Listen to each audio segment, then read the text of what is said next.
Turn it up, clocking out, driving home, or just turning on. We got the remedy for the daily grind, Monday through Friday. 3:30 to 5:30 EST. Get ready for the shift. It's the Taz effect. It's the Taz effect. Changing up your view, bringing news, history, and commentary to you. 2 hours of power, 5 days a week.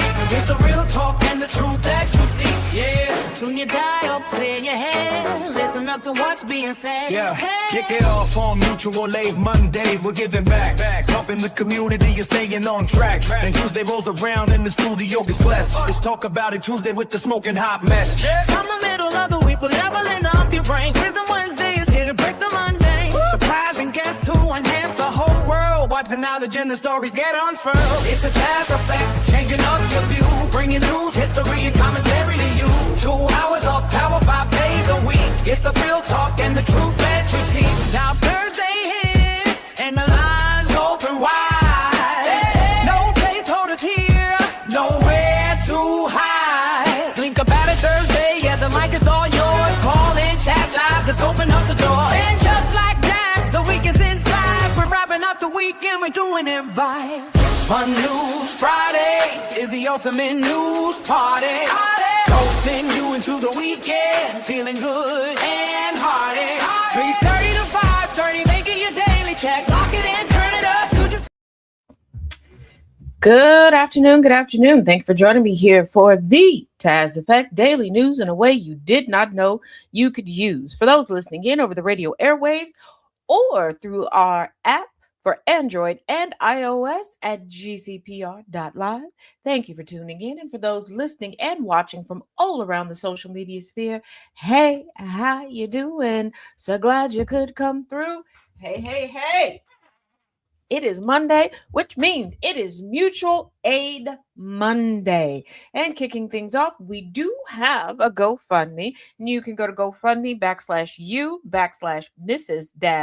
SCT Lyles, LYLES 91 to help out with catching up on some worldly expenses.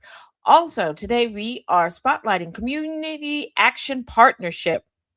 They help with technical assistance, training, and miscellaneous tools and resources to get you back on your feet, okay? And you can reach them at communityactionpartnership.com. That is communityactionpartnership.com. There is so much to get into. And yes, we are back in business over on the TikTok. If you did not find me before, no, I didn't block you. We got banned. But you can find me over on TikTok at TazJX, like Malcolm X, but TazJ. There's a lot to get into today. Where do we start? Let's start because we tentatively have a deal with Iran. Let's start with a little theft that we were doing. Are you aware that the United States was taking millions of barrels of gasoline from Iran in the Strait of Hormuz? We are preventing the flow of Iranian oil through the Strait of Hormuz. That is not the question that I just asked you. Were you aware that the United States has been taking millions of gallons of oil from the Strait of Hormuz? Just not sure taking is the right word. We're preventing the flow of it. Well, thank you. Mr. Chair, if I may, can I play some audio from some comments that President Trump made in the Oval Office? Something you didn't know. Do you know we've been taking out Let's suspend that, barrels please. of oil. Nobody knows it. You know who doesn't know about it? Iran until right now. No. Mr. Secretary, it seems like you didn't know about this either. So why would the United States be taking out millions of barrels of oil from Iran?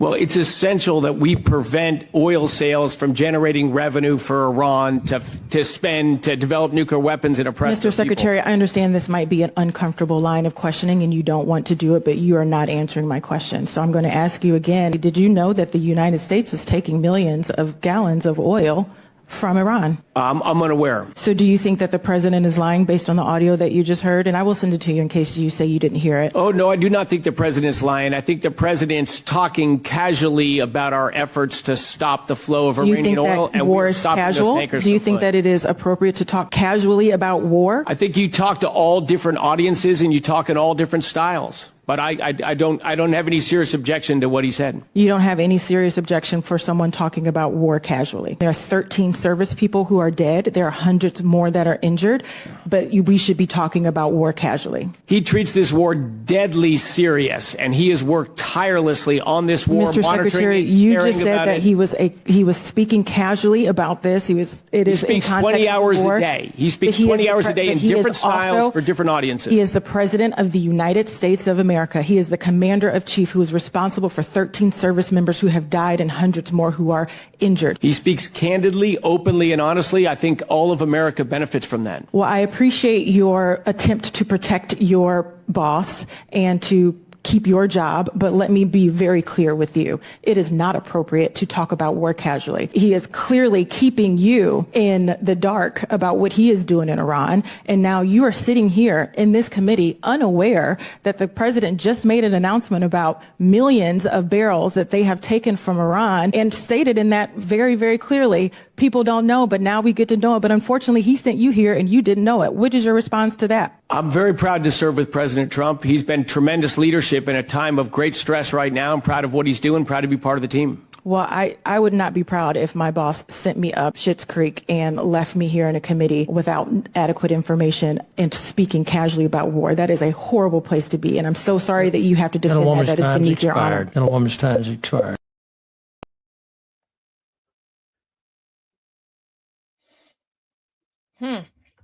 Going from there, let's go to Lindsey Graham denounces leaked Iran deal terms as awful, calls leadership radical religious Nazis, and warns against $300 billion reconstruction fund. Just a conspiracy, just a theory, I should say, not a conspiracy, just a theory. I'm beginning to wonder if BB from Philly is playing all sides against the middle to get what he wants.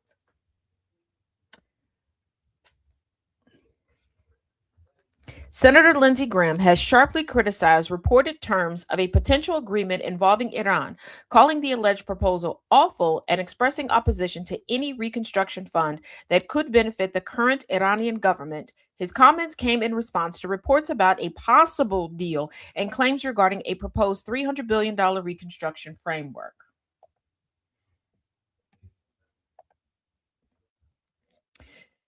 The South Carolina senator has long taken a hardline position on Iran and has repeatedly argued that any agreement should prevent the country from enriching uranium in the future. He has also called for congressional review of any major agreement involving Iran's nuclear program.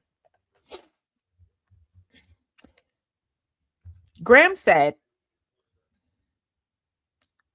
he was pleased by statements indicating that Iranian media reports about the alleged deal terms were inaccurate. He described the reported framework as unacceptable and argued that any final agreement would need to be substantially different.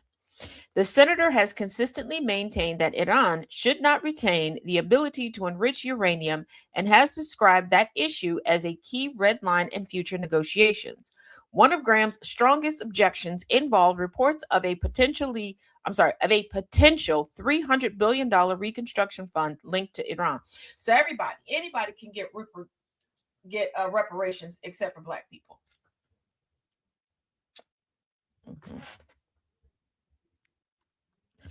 Graham used particularly strong language when discussing Iran's ruling establishment, referring to the regime as religious Nazis and arguing that its leaders cannot be trusted in nuclear negotiations. Similar remarks have been made by the senator in previous statements and interviews concerning Iran's government. He has repeatedly argued that Iran's leadership poses a significant threat if allowed to maintain a pathway towards nuclear weapons capability. It's amazing that they can recognize Nazism in everybody but themselves. They can recognize that nobody else should be trusted, but they can't recognize that they don't give anything to the people to trust. Hey, DJ. Graham has also renewed calls for Congress to closely examine any agreement reached with Iran. He argues that lawmakers should review the details before any deals move forward. First of all, we went into war unconstitutionally with Iran. We messed up their stuff. Let me explain. Let me put it to you like this. If I come to your house uninvited, I call you and go, hey, I want to come over. You're like, Taz, girl, this ain't a good time. Please don't come over. I say, screw that. I come, I kick the door in. Okay. I start jumping on all of your furniture, spilling food, everything, everywhere. I'm flipping over tables. I done unplugged your refrigerator, everything. Okay. And then I'm like, you know what? I'm tired of this. I'm ready to go home. And you're like,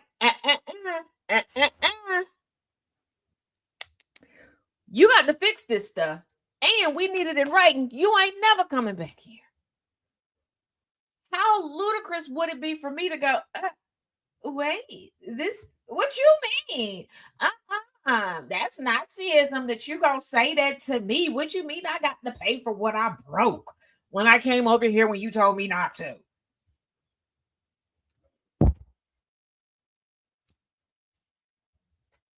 Absolutely not. Absolutely not.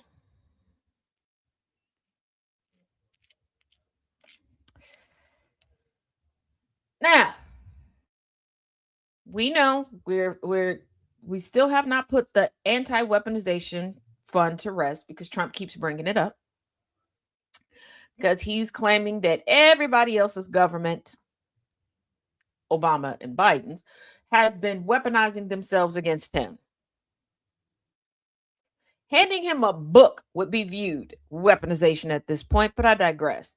Hot off the presses, Newsom says Justice Department is investigating him and his wife. Yeah, hey, Jess. California Governor Gavin Newsom said Monday that he and his wife are under investigation by the Justice Department. In a video posted on Twitter, Newsom said federal agents have sought to speak to his family, friends, and former employees, demanded records, and dug through years of documents. He accused the Justice Department under President Trump Sr. of abusing the grand jury process.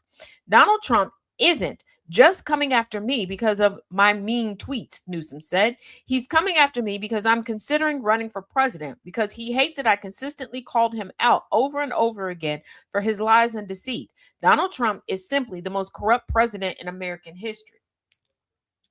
And before you go, see, this means that Trump isn't leaving office. He's trying to find a way. He's just not going to leave. Are you dumb, stupid, or both? Trump truly believes that he has the power to choose a successor. And because the GOP is playing into it, when he sat there at a White House event and was like, do y'all like Marco Rubio? Do y'all like J.D. Vance? And they're like, everybody keeps looking to him as if he has a torch to pass on, as if he can pick his successor.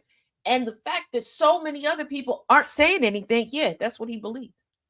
So, of course, he wants to strong arm any and everybody that he views is going to stand in the way with who he believes is going to be his grasshopper.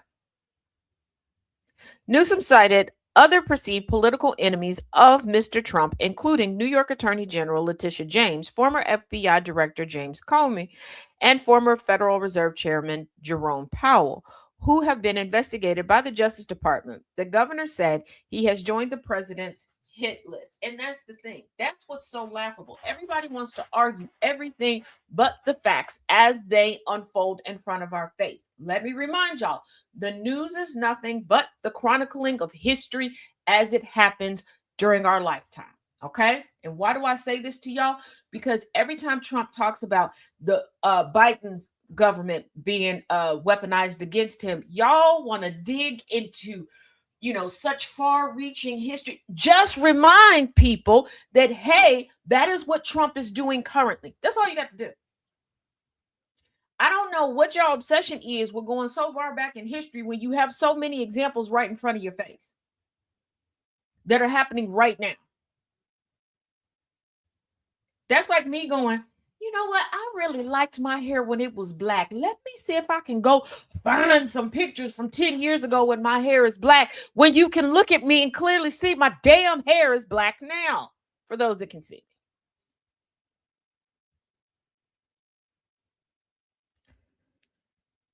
After calling for my arrest last year, Donald Trump directed his Department of Justice to investigate me, and just in the last week, I've learned that his campaign has reached my own home. To get me, he's coming after my wife, the California governor said. It's unclear what Newsom and his wife, Jennifer Siebel Newsom, are under investigation for, and the governor did not provide details about what information or documents investigators have stopped because they're probably seeking everything. Nobody knows what they're under investigation for. Y'all remember the whole mortgage fraud? Oh, everybody's committing mortgage fraud. We got to investigate everybody in every bit of government if they're registered as a Democrat. Mortgage fraud, mortgage fraud, mortgage fraud. And then it disappeared because they just threw out a term and started digging, hoping something would go. I'm under investigation for these shoulders. Hey, shoulder, hey, way to go.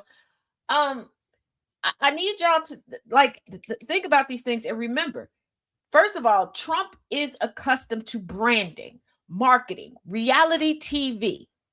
Okay. And he's also used to the 80s and 90s movie version of the mafia. And let's not forget his bosom buddy, Rudy Giuliani. This was his bread and butter, the perp walk, the selling the public a story. And most people, if you ask them, they'll remember the perp walk and they'll tell, oh, yeah, that person was indicted. They served this time. They will come up with a whole damn story because that's human nature. And when you go look at the fact, these people weren't indicted. They were not prosecuted, let alone sentenced or anything else. They're banking on that being in your mind. And then you forget all about it because there was nothing. Just one big nothing burger after one big nothing burger.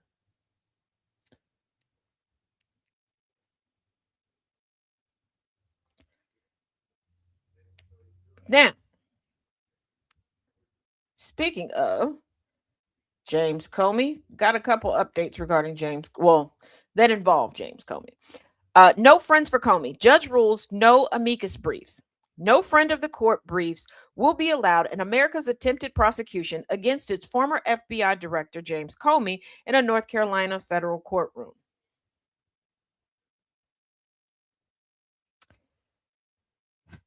In the U.S. District Court for the Eastern District of North Carolina, Judge Louise Flanagan on Friday gave a one-page order explaining the discretion available to the court and the route she's chosen. Comey, facing charges tied to his posting of an image of seashells spelling out 8647. If you want some merch saying that, you can go to tazisms.com. On the Outer Banks is scheduled for arraignment on September 30th in New Bern and trial October 21st. He is facing 2 federal counts of threats against the president. At this point, if you sneeze in the District of Columbia, they're going to try to say that that is a threat against Trump. I'm pretty sure that for a split second last night, whoever the staffer was that put a white MAGA hat on Trump to obscure his face because he was knocked out, he was slumped. For a split second, they probably tried to charge that person with threatening the president. Okay.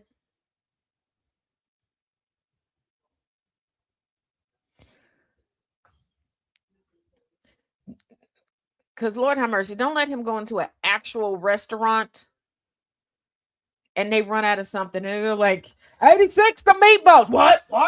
You're threatening the president. You're threatening the oh, and you got melanin. Oh, and a tuna biscuit. Oh, you're threatening the president. You want the president dead. First of all, don't nobody want that mofo dead more than melanoma in them kids.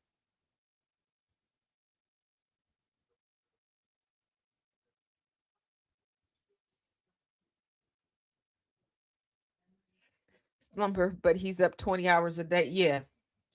That can't. Just like when JD Vance had a slip when he was asked, if Trump wants him to be his successor. Like I said, stop buying into this BS. Y'all complaining about the size of this administration's egos, but everybody keeps freaking feeding into it. But I digress. But JD Vance slipped up and was like, yeah, politics, the president, he's really into it. He just gobbles it up. What do you mean? Why are you talking about this man's job like it's a hobby, like it's a brand new interest that he just discovered? Okay. Like, they really talk about Trump Sr. as if he is the uncle that lives in the back room at Big Mama's house. That any kids from Gen X on down the line have no idea what that uncle looked like because he ain't never left the bedroom when there's company over. And everybody outside of Big Mama is considered company.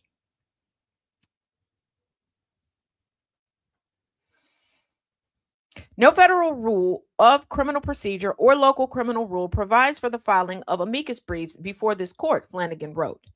It is a matter of the court's discretion whether to allow. Defendant and the government are ably represented by competent counsel. The case is formally known as United States of America v. James Bryan Comey Jr.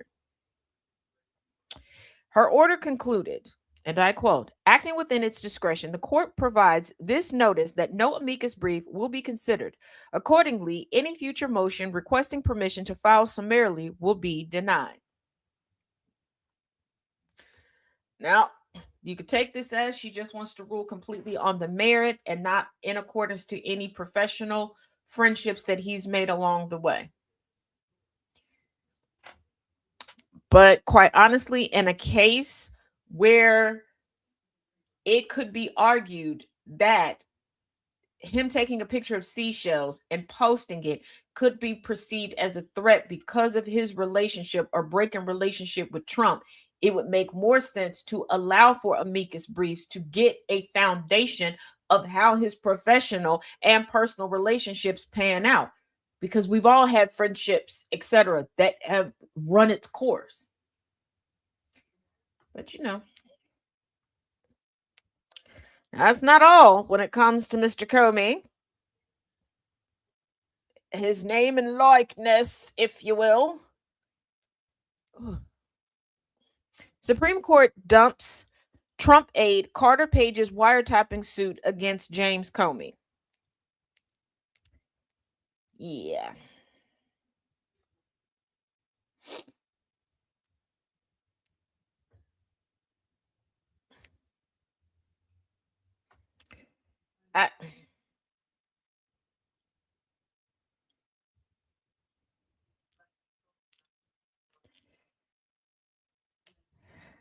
Let us not forget, James Comey is the former director of the FBI.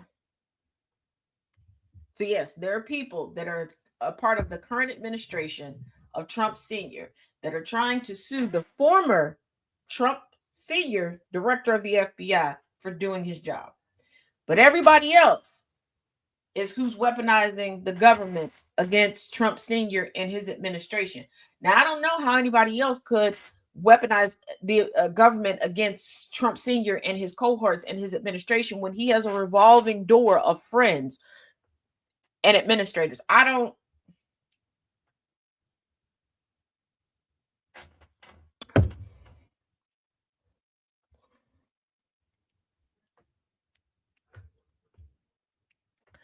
know. No, it's not Mountain Dew, Jay. Tis not, tis not, tis not.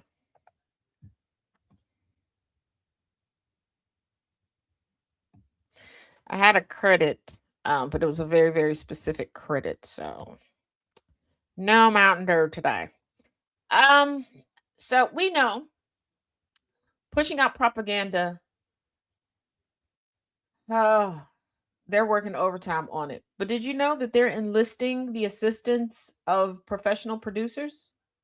Take a listen. According to new documents, Israel hired a Hollywood producer with the goal of influencing the American public's perception on Israel and what they're doing. A public disclosure made under the Foreign Agents Registration Act details a contract between the Hollywood producer Daniel Rosenberg and an intermediary acting on behalf of the State of Israel. Rosenberg, who's the co-founder of the strategic creative agency and production company Piro and producer of major Hollywood projects like Spike Lee's Inside Man, partnered on an initiative with a budget of approximately $900,000. The contract specifies the production of digital and social media content engineered to sway and influence U.S. public opinion in favor of Israel. His company was tasked with implementing a highly polished entertainment-style approach to pro-Israel advocacy.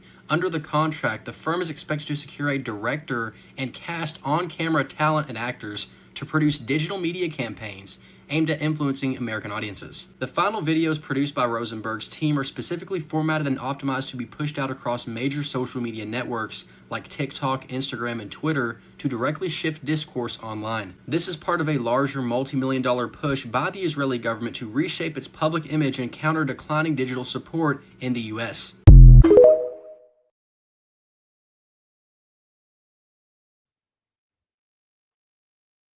If all is ordained by a higher power, if everything was done in the proper order and fashion, why all the trickery and the swindling?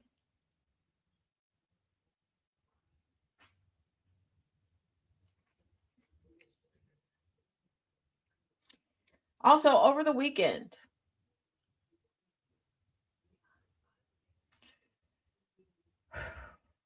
brick and mortar buildings, residences, etc., belonging to Christians was burned up over there.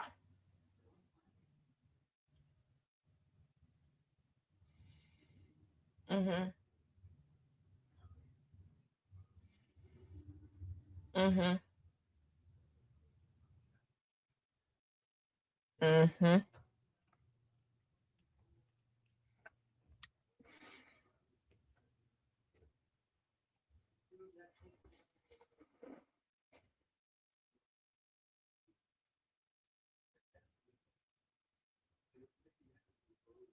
Now we could break this down regarding the bastardization of two of the Abrahamic religions that have certain people feeling a type of way that's, hey Medusa, that is very illogical to follow either of the theologies, the liturgies, if you will. But, okay. All right.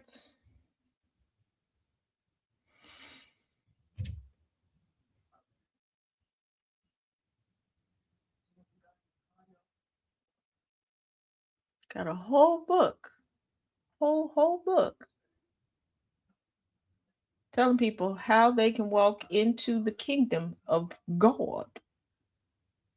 But the people who do not see Jesus the Christ as their Messiah,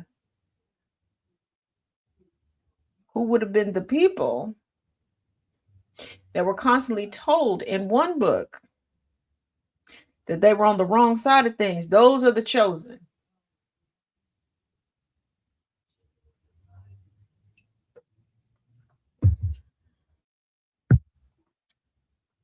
Have these tribes that are Christian tribes in one book, but in another book, they not Christian. What?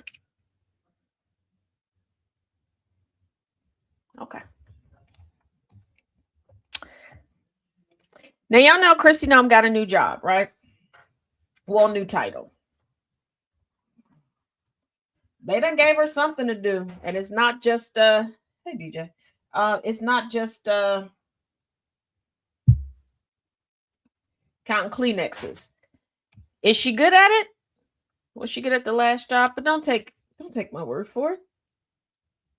We're gonna catch up with people who have been reassigned or resigned. Starting with Christy Nome. Take a listen. Christy Nome thinks El Salvador and Costa Rica are in South America. Who's our best friend in South America at this point? Argentina? Well, we've worked so much with El Salvador and migration issues. Costa Rica's been fantastic. That's like saying Canada and Mexico are in Europe. I don't know who's more confused, her or her husband. Then again, this is the same woman Trump fired from a real job, gave her a position that didn't exist, and somehow she thought it was a promotion. At this point, I'm not even sure if she's qualified for the fake job. Now, from Christy Nome, first of all, she was never qualified for any of the jobs.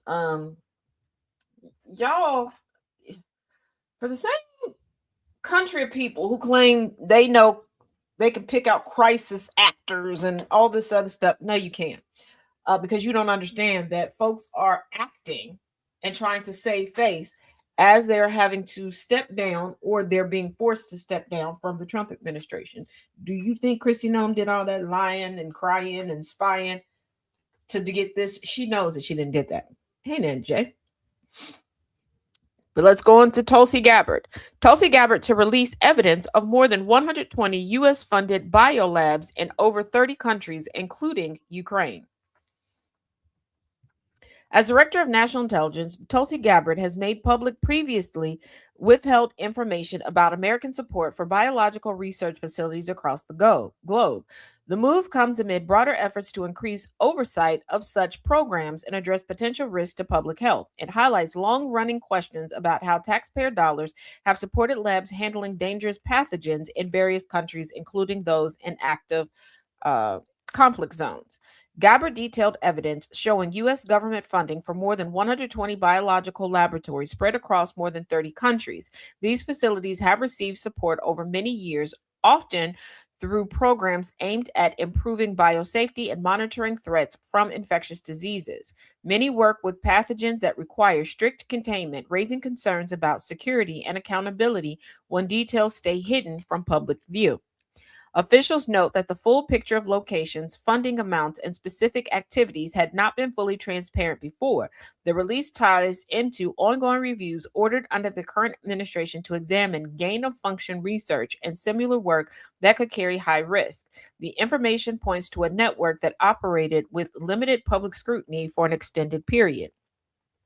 A significant portion of these labs sits in Ukraine, with reports indicating more than 40 facilities there that benefited from U.S. assistance. The ongoing war has heightened worries about their vulnerability to damage, seizure, or accidental release of materials.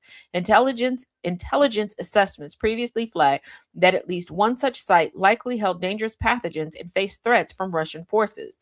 These Ukrainian labs formed part of its efforts to secure and study remnants from older Soviet-era programs, including agents like anthrax and plague. Funding helped upgrade infrastructure for safer handling, yet the conflict environment adds layers of complication. Observers point out that the situation underscores challenges in managing sensitive biological work during instability. And before people go, I thought she stepped down. Yeah, she essentially gave her equivalent of a 2 weeks notice. So there's some stuff that she still has to wrap up. Okay. But Tulsi Gabbard has a very sneaky way of trying to keep her morality intact. Let's not forget, she does belong to a fairly strict cult. And she's kind of known that she's been on the outskirts of this administration, and she's found a way to slowly get information out to the public. Because when we're talking about soft power in other countries and a benefit to the populace in the United States and to people outside the United States, Trump has dismantled a lot. And this is what happens when you have people who have been taught nothing but how to memorize and regurgitate talking points and don't understand anything. What you are looking at is a government that is legislating based on racial tropes and regurgitated, memorized talking points. They have no idea what they're saying. And again, because it came up again yesterday, for the love of all freaking things holy, stop comparing what we're going through with the movie Idiocracy. Idiocracy started off horrific, and then it made a change for the better. We didn't start off horrific. We're walking steadfast into the horror. And instead of any of y'all stepping up to stop this stuff, you're sitting back like you're Madden giving color commentary. This is not Idiocracy. Y'all were not backing anybody to go in and fix it. You're giving excuses as to why you should be comfortable in this mess.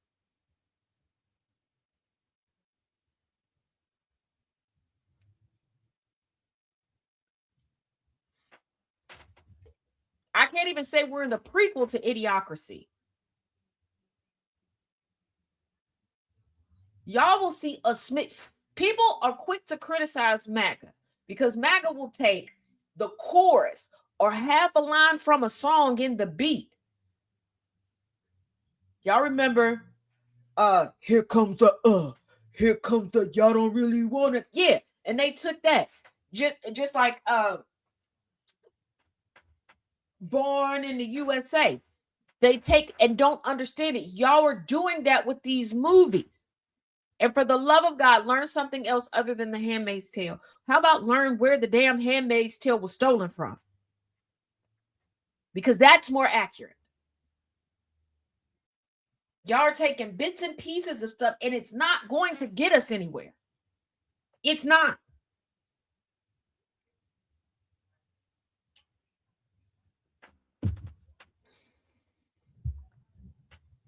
The government has emphasized that information about these programs was kept from the American public for too long. The declassification aims to shed light on where money went and what kinds of research took place. Critics of past approaches argue that officials downplayed or obscured the extent of U.S. involvement, particularly when questions arose during the early stages of the Ukraine conflict. Here's the thing.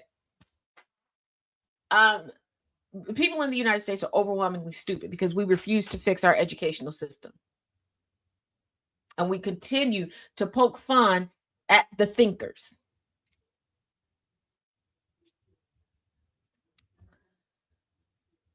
So just like people still do not have a grasp on research scientists, and they still think that, oh, see, we got this disease. They must have put it out there because look at it. They already got a cure. They already, years into working on a cure. How'd they know that was going to happen? Instead of educating people, we want to declassify information and put it out there to do what? What good is the information when people can't comprehend it? That's like you sitting a checkbook and a stack of bills in front of a 2-year-old. You just gonna sit there and scream at them, if Johnny $5, if Johnny $5, what is it gonna do? What is it going to do?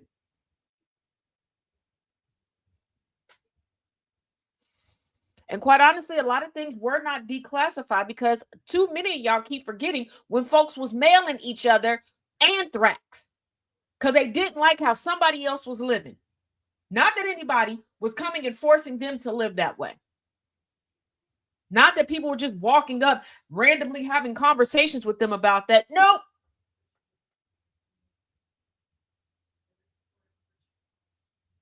Nope, not at all.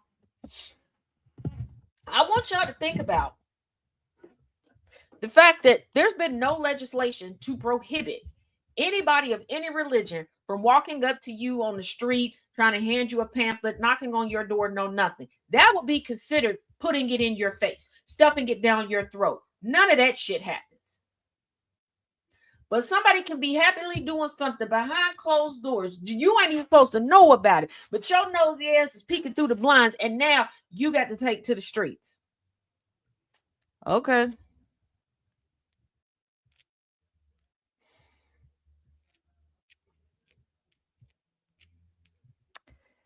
All right. I guess. All right.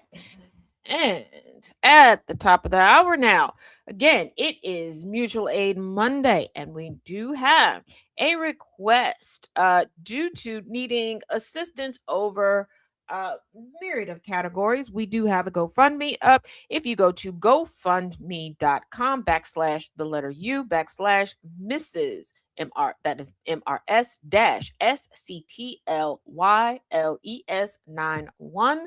If you can, please donate. Also, if you are in need of assistance or you know someone else, you can reach out to Community Action Partnership. They give technical assistance, training, and miscellaneous tools and resources to help you get back on your feet to ensure that you will be okay. You can reach them at communityactionpartnership.com.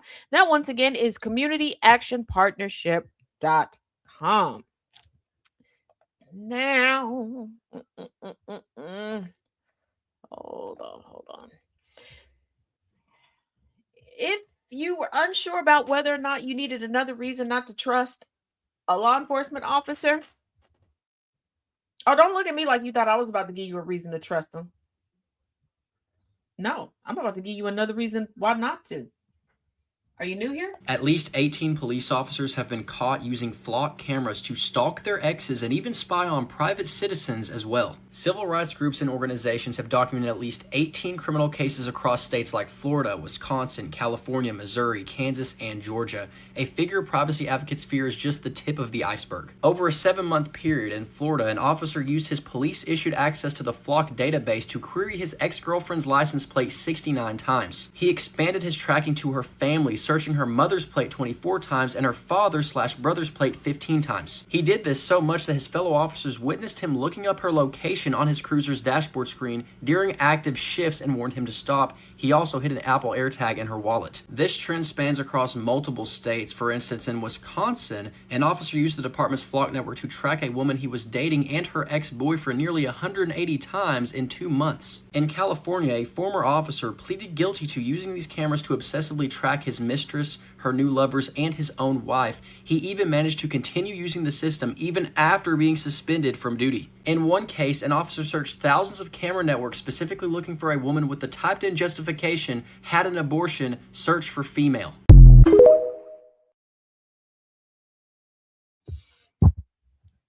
I'm going to tell y'all again.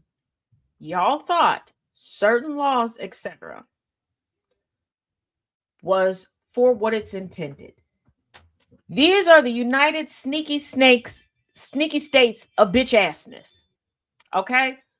Men and male presenting individuals overwhelmingly want control over women. They want to not only view us as property, but treat us as property and for us to shut up and take it. But simultaneously, they want us to be strong.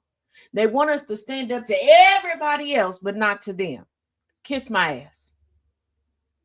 Kiss my ass.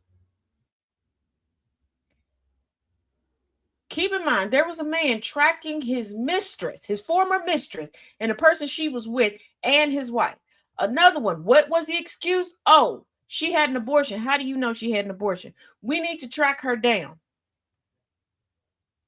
Y'all done cried so long, white people, about how y'all was slaves. You're about to be. You're about to be enslaved by your own kind, not indentured servitude. And not white slavery, because surprise, surprise, white slavery is a term for sex trafficking. And sorry, not sorry. Some of y'all think too highly of yourselves. Ain't nobody trying to sex traffic y'all. For reasons. But I digress. Y'all have said y'all wanted to be oppressed so badly. You're about to be. You're about to be. I keep telling y'all, every couple of business weeks, the litmus test is black people, specifically black women. When you all believe that you've convinced society to accept what has happened to black people, they're going to do it to you because their ultimate goal is to show you who's in charge. Let me remind y'all, the hierarchy of race was never intended for a whole community to sit on top of it. It was intended for one person to sit on top of it. This is why you can take away from and add to the umbrella of whiteness. Because there's a hierarchy of race and there's also a sub-hierarchy within the void, the whiteness.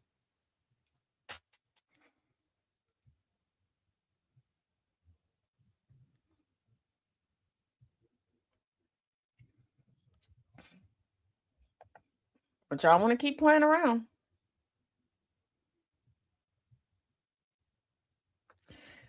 Now, ICE officers arrived unannounced at nonprofits that are representing migrant children. ICE officers have arrived unannounced in recent days at the offices of nonprofit groups that provide legal representation to unaccompanied migrant children, the groups said.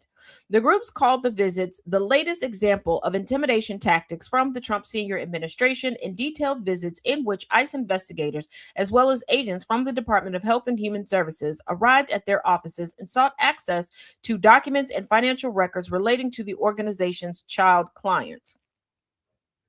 The agents were turned away each time and were not provided with any records, as they had no warrant or authority to make such unlawful requests. The three groups, Amica Center for Immigrant Rights, Ayuda, and Kids in Need of Defense, KIND, said in a statement Friday. This is a blatant abuse of power to try to intimidate child advocates who have dedicated their lives to advocating for unoccupied immigrant children. I want y'all to think of this. The adage, the American dream, came from Horatio Alger, who preyed upon unaccompanied children who were immigrating to this country. Until we educate ourselves as a whole and honestly and earnestly educate ourselves, we're going to be stuck in a Groundhog's Day. This is not a pleasant Groundhog's Day. And this is why so many of us look and we appear unfazed, because we've seen it 1,000,001 times. Now I want to say something, and I want y'all to hear me, and I want y'all to hear me clearly. Running away from what makes you uncomfortable is not going to change anything. It further puts you in a bubble, and it keeps you in a bubble of bias. Far too many of y'all believe that your feelings that you express publicly, meaning your PR campaign for self-preservation, makes you a good person, makes you deconstructed, makes you non-racist and non-biased. A bullshit. The fact that as soon as you get uncomfortable, you run from the discomfort, further sheltering your line of sight. No. It means that you are more comfortable in the racism, the bias, and all the phobes on the planet. Because all this, oh, I wish it wasn't this way. What are you doing for it not to be that way? Because telling me what you wish is no different than telling me that your thoughts and prayers are with a tragedy.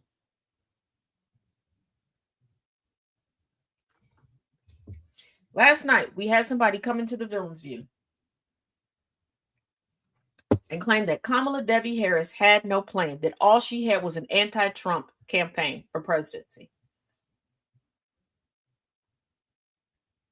This same person is constantly, oh, I wish it wasn't this way. I wish you would shut up and sit down. Every conversation does not mean that a white-bodied individual needs to center themselves. Sometimes y'all need to shut the F up and listen. You don't need to center yourself in every damn conversation. You don't need to derail yourself in every conversation. And newsflash, everybody is not talented. And you don't have to try to force a talent. And you don't have to have certain things in common in order to fit into a group dynamic, to be a part of the community, to be friends with somebody. Just because two of your friends make music does not mean that you should try your hand at it, because that may not be your ministry. And far too many of y'all are showing your racism and your utter hatred by believing that and showing that you believe that because you see the black folks do it, that means that you can do it. A bullshit, a bullshit, a bullshit.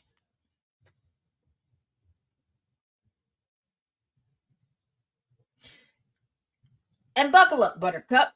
Here's something I really need you to hear. If you can comment as you are consuming someone else's content, and something comes to mind that's not being discussed, you have a platform that you can discuss that on. You don't have to try to derail the conversation. Mm-hmm.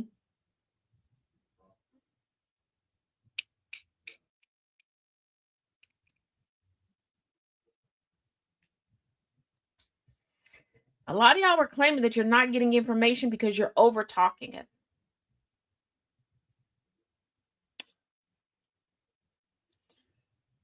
If you would not tune in to, say, Grey's Anatomy, no, we'll use Law and Order. Law and Order tends to be ripped from the headlines. You wouldn't tune into an episode of Law and Order and immediately pull out a device and start emailing the producers and directors going, well, last night, were you aware that this had?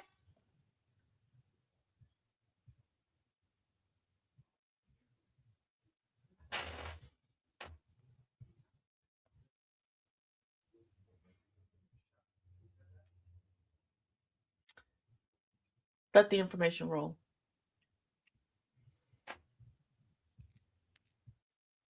Let the information roll. You're not getting information because you're coming in to be the star of the show.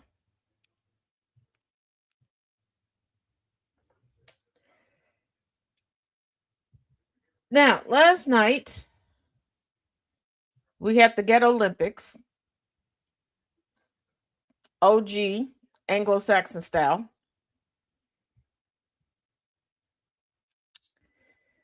And if you, it's popping twin, if you watched the film reviews, we were covering it, then you know that the UFC fighters were said to be receiving their bonuses from the cryptocurrency company of the Trumps. So go with me here. Eric and Donald Trump Jr. made $500 million selling cryptocurrency to collapsing company. Now the shares are worth pennies. Remember, the UFC fighters were promised payment from President Donald Trump Sr.'s family made almost $500 million from a deal in which they sold $1.5 billion in cryptocurrency to a publicly traded company, Alt5 Sigma. In August 2025, Eric Trump and Donald Trump Jr. visited NASDAQ in New York to celebrate a new business partnership with Alt5 Sigma, which would provide investors with easier access to cryptocurrency backed by their family. The deal is one of many that have greatly enriched the Trump kids since the start of his second term. In June, the company warned investors it may not be able to stay in business much longer as its share price has fallen over 90% and a rebranding has not revived investor interest.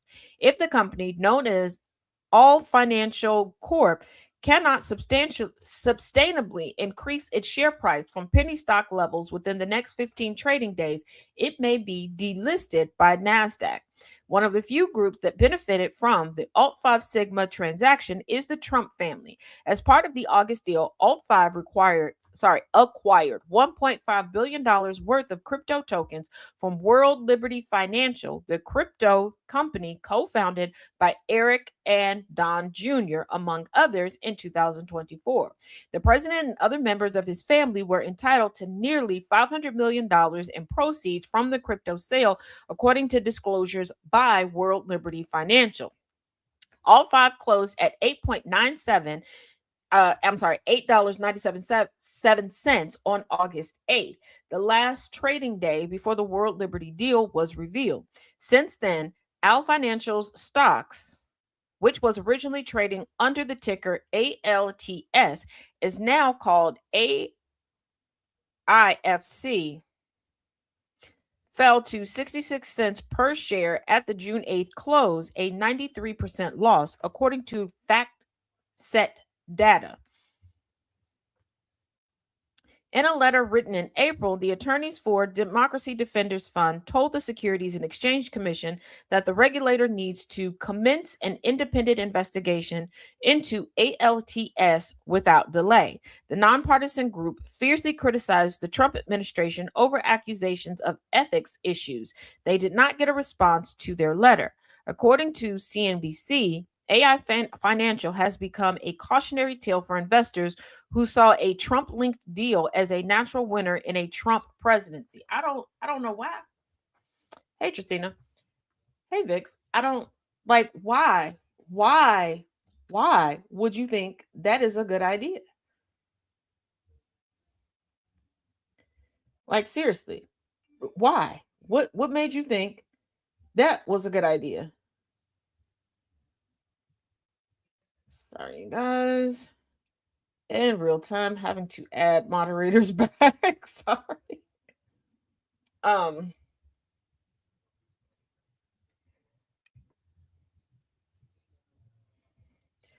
Child, listen, but that's not all when it comes to the Trumps. And when I said last night was ghetto trailer trash, honey, stop, look, but mostly listen. Eric Trump was just exposed for trying to get insider information from a UFC commentator ahead of tonight's UFC event at the White House. So this is from a now deleted post from Daniel Cormier, a UFC commentator and Hall of Famer, who exposed his direct messages with Eric Trump, who asked him the following, quote, "You placing any bets?" And Daniel responds with, quote, "Nah, I'm actually not allowed to bet on any cards or anything." And then Eric says, quote, "Are any of the fighters injured that you know of?" And Daniel says, quote, "I'm not quite sure why you're asking me this, but I think they're all in good shape." And then Eric says, quote, "I'll just cut to the chase. Are any of the fights tomorrow rigged? I've been eyeing the Loops fight, and I think an upset wouldn't be too unrealistic. Money sign, money sign." And then Daniel shuts it down by saying, quote, "No, none of our fights are rigged, and honestly, I am appalled that you would even ask me something like that." Then Daniel tweeted out the DMs of Eric Trump and said, quote, "I'm probably going to get a lot of flack for bringing this to light. However, I refuse to stay silent. The UFC is a sport that I am deeply passionate about and will not tolerate this type of insider behavior. Shame on anyone trying to ruin this beautiful event." And he put Eric Trump's direct messages on blast. Why this is... Don't get so excited. Don't get so excited. And before you go, Taz, don't be nitpicky. Yes, be nitpicky. You have conversations like that with people that you're familiar with, that you're comfortable with.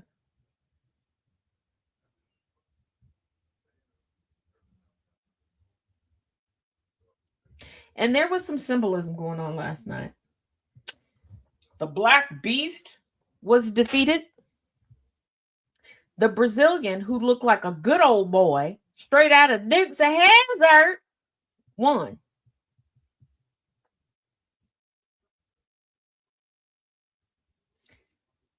Nobody is going to, especially at their level, DM like that. And to say, out of all the people fighting, that's the one fight you to go, that one, that one, you know, yeah. No. I fell asleep. That may have been a blessing. Trust me, Nana, it was. There are a lot of people right now. When I told y'all that the grifters will turn on one another and make a grift out of each other, I'm not joking. I don't know how many examples of this need to pop up since the first time I told y'all this.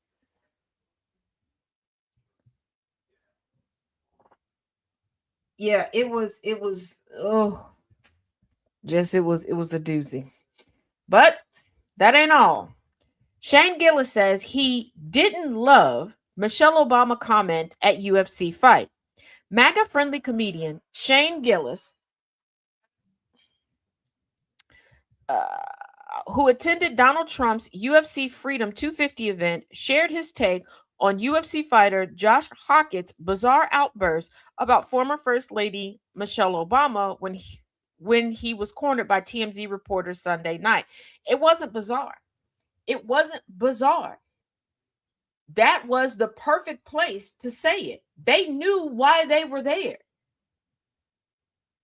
There are people who look at what Trump and his family have been able to amass since they just been out in open in lambasting Black, brown, indigenous people of color. So of course the copycats are going to do it because non-deconstructing white-bodied people are not original, and they all believe just around the river bend is their windfall of cash. So when they see somebody getting rich quick off of anti-Blackness, especially, and if you sprinkle it, you put the icing on the cake, and that icing is misogynoir, yes, they're going to do it. And we know, like I can tell you at clockwork,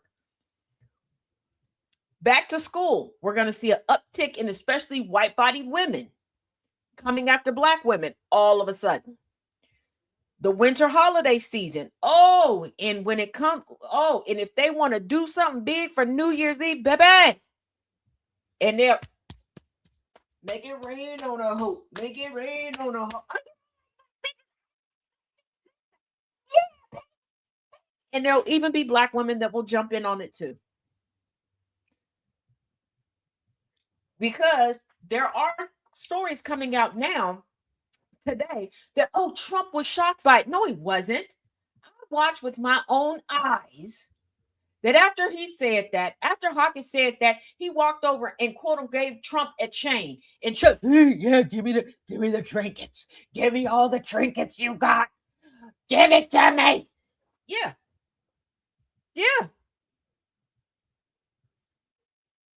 So for him to say the 28-year-old, then look, you say you're 29, but you're really 99. Like, for him to say it was right on brand.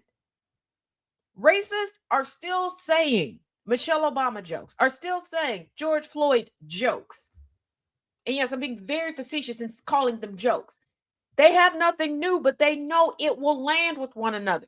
It's the ultimate calling card. I'm not going to call it a dog whistle. It's a calling card. No different than when pedophiles say certain stuff to check the pulse in the room. Like, oh, you are one of me. One of us. Come on, come over here. That's what they're doing. And it doesn't have to make sense. It never makes sense.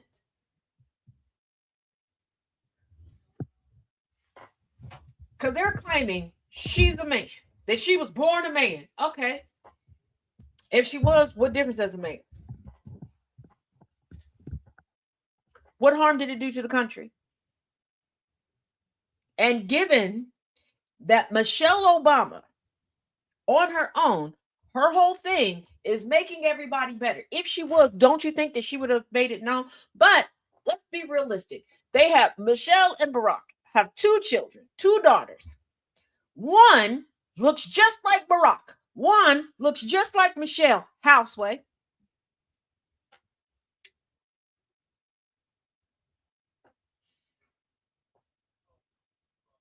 And they have crisscross intertwining features everywhere else. Meaning 50% of DNA had to come from one parent, 50% DNA had to come from the other parent. The way those girls are mixing matched up, right? Now, last time I checked, you can't take 50% male DNA with 50% male DNA and come up with babies.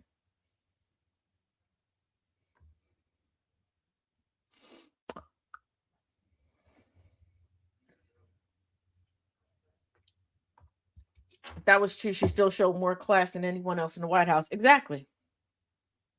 And that's one, and that's a great point, Anna J, because if their whole thing is LGBTQI is uncouth and bad for the country, if you're saying that our most educated, most active, most compassionate, and most globally respected first lady was a member of the trans community, but you're also saying the trans community is a bad influence on children, which one is it? Which one is it? Science, critical thinking, none of that, twin. The 28-year-old fighter celebrated his win over Derek Lewis via a TKO in the second round on Sunday night by shouting, "Michelle Obama is a man. Am I right, America?" Which was met with both laughs and loud groans. There wasn't no loud groans. Y'all keep trying to rewrite history all you want. And this is why y'all really don't want us recording and putting stuff out. But guess what? Y'all always allow for certain stuff the next day.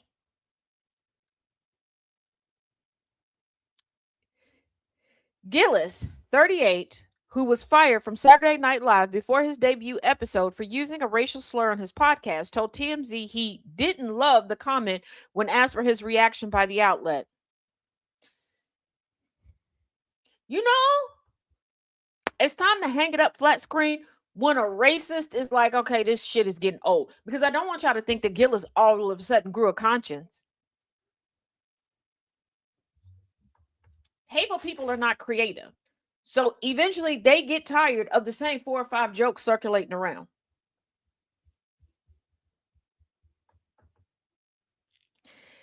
And here's the thing. Calling Michelle Obama a man, a monkey, all of these things just lets us know y'all want to have sex with her. And before you go, no, Taz, that's a straight. Is it? These are the same people that brought us STDs and STIs because them and their ancestry like to stick it in or get stuck in by animals.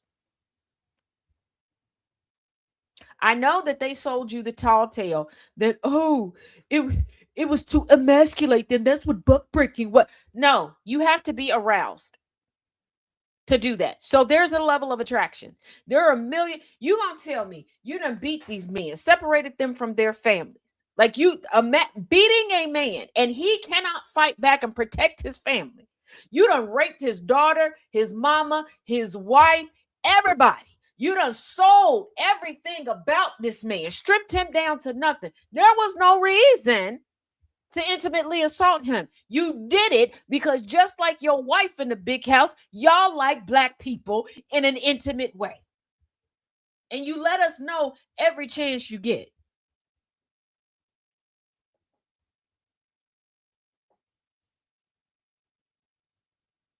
Intimidated white-bodied women.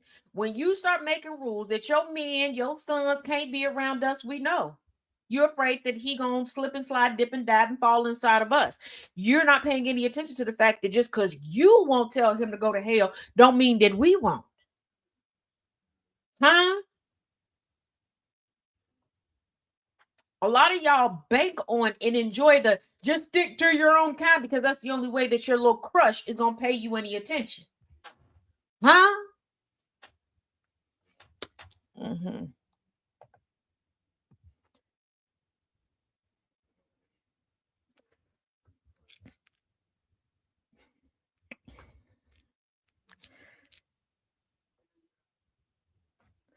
Now, over this weekend was the annual Illinois GOP Gala, and there was a bit of a special guest. There was a gentleman who decided to volunteer his tribute. And baby, listen, here's his findings. I woke up today and decided to inflict pain on myself, so I snuck into the annual Illinois Republican Gala featuring guest speaker Nick Shirley. Did I get the content I wanted? Not really. Can Nick Shirley read? Absolutely not. That was one of the worst public speeches I've ever had the displeasure of watching. I get in, I'm trying to get my bearings. I do the national anthem, the Pledge of Allegiance, a prayer service about ridding Illinois of demons.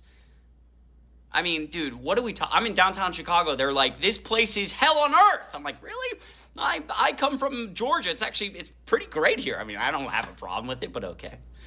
They're like, we're taking back Illinois. Are you though? I'm 6'8" and I play for the Lakers. This is a fun game. Let's go back and forth and just make shit up. They didn't say much of substance. The Illinois Republican nominee for Senate, governor, and the rest were there. They didn't really speak. They certainly tried to distance themselves from Nick Shirley, considering he's insane. And everyone hates the Trump administration. So they're trying to wiggle the line of, selling their soul, while also telling their constituents, like, hey, I'm not really like that guy who's fucking your life up. I got stuck in a 45-minute conversation with a woman who told me she can't use her real name on Facebook because if she did, she'd get fired from her job because she talks so much about how much she hates immigrants on Facebook under a fake name. This was not a good time. So I'm going to go have a drink.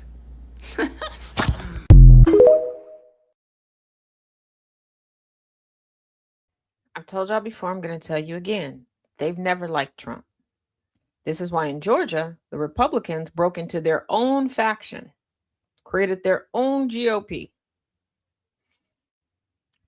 And again, as much as they want to tell you racism is dead and where I stand and what I think is right, this is why they do it in hiding, in private. They want to convince you of certain things so that it can continue. I came across someone in the comment section that claims that they've always lived on the south side of Chicago and they ain't never seen nothing like a cross burning or any type of racism. People are just too sensitive, and laughing emoji. No, you know that it's happened. You've probably participated in it. You want people to turn a blind eye and pretend like it doesn't happen so it can continue to happen and you don't receive any consequences. And those that you know that actively participate in it won't receive any consequences. That's what they want. Because again, they realize that eventually it will become socially acceptable, whether because people collectively start to agree, it ain't that bad, or your silence is compliance. When we say silence is compliance, we're not just talking about the opposition. We're talking about you too. It's no different. And I've been guilty of this. When somebody does something to you and you don't speak up about it, and then you find yourself in a situation where you're like, shit, I did kind of walk myself into it because all this time I ain't told them nothing. I didn't tell them that I didn't like that. They just keep bringing it to me. Keep bringing it to me. Keep bringing it to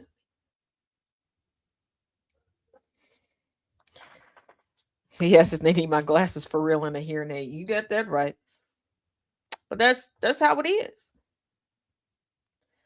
You know, I'm not afraid or ashamed to say.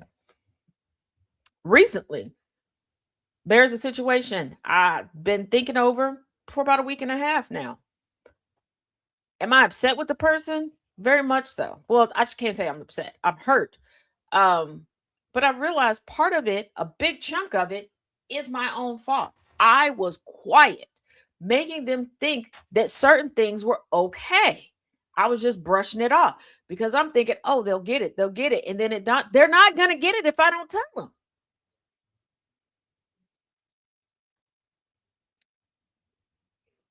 It's no different than that. Oh, that's just how such and such is. Such and such is that way because you let them be.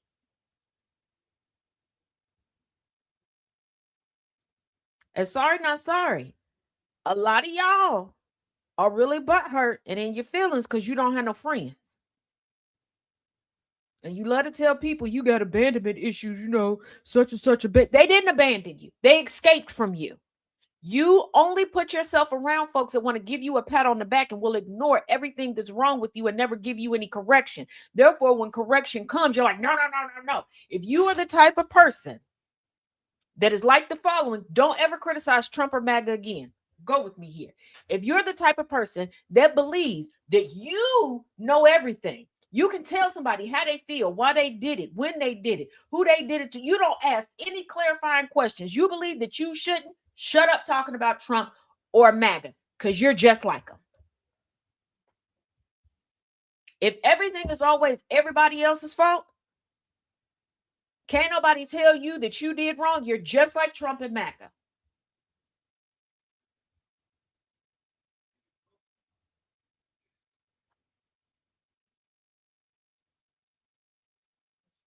If the only time people want to invite you out because you got a new friend or a new love interest and they're attaching themselves to that other person because you're not likable, you have not worked on your personality traits. You have not made yourself likable. You're insufferable. And a lot of y'all don't realize there's somebody out there that's going to like and love your dirty, unsufferable draws, and you will get left where you sit because you done decided to be in control of that person. Don't criticize MAGA or Trump. And for those that are getting whiplash like I am with this administration, because we ain't being told nothing. And yes, I understand we have to keep a level of security and a level of privacy, and the average person isn't going to understand everything domestically or geopolitically. I get that. But there are certain things we should be made aware of, because how many of y'all knew that there were going to be dirt bikes in front of the White House, our house, this Saturday? How many of y'all knew that people could forego getting any of the tickets to FIFA for a certain period of time and go to the White House lawn and watch it on big screens with your dime? You done paid for it. Catch what I'm putting down? And it's because, just like many of y'all, Trump doesn't know, and this administration doesn't know how to be in a relationship. And what do I mean? The government is in a relationship with we the people. When you are in a relationship, whether y'all live together or not, you're no longer single. You can't just get up and leave the house and tell nobody you leaving the house. You can't just spend money and not tell nobody you done spent this money if you got a joint pot. Okay, we the people, our significant other is leaving the house and telling us nothing. We don't know who in the house. We done went upstairs to change clothes. We thinking they downstairs. We hear noise downstairs. We ain't thinking of nothing. Our guard ain't up because we think, oh, they downstairs. They come downstairs and now we in a slasher movie. Huh? Remember when Trump brought home that plane from Qatar? Didn't tell us nothing. We was expecting them home on Thursday. They got back Saturday night. We don't know. Do we order food? Do we cook food? Are they bringing something? We don't know nothing. We just sitting here flying by our seat. But we better tell them everything or it's hell to pay. And some of y'all don't see a problem with it because, again, some of y'all don't know how to be in a relationship. Y'all want to be single, but in control of somebody else. No different than Trump. So some of y'all can't criticize MAGA. Some of y'all can't criticize Trump.